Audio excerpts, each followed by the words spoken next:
Victor Lustig convinced people he was selling the Eiffel Tower for scrap metal and actually pulled it off twice. This guy was basically the greatest con artist who ever lived, and nobody talks about him anymore. So picture this: Paris, 1925. The Eiffel Tower was only supposed to be temporary anyway, built for the 1889 World's Fair. By the 20s, it was getting rusty and expensive to maintain. Lustig read about the city's complaints in the newspaper and saw his golden opportunity. He printed fake government letterhead and invited 6 of Paris's biggest scrap metal dealers to a secret meeting at a fancy hotel. Told them the government was quietly selling the tower because they couldn't afford the upkeep anymore. Had to keep it hush.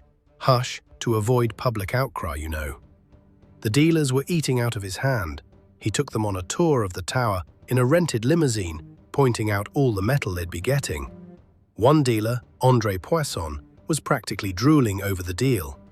Lustig asked for a bribe on top of the purchase price, because that's just how government contracts work, right?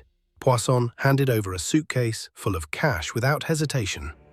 By the time Poisson realized he'd been scammed, Lustig was long gone. But here's the crazy part: Poisson was too embarrassed to go to the police because he'd tried to bribe a government official.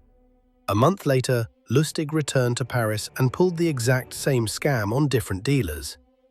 This time, someone got suspicious and contacted police, forcing him to flee to America.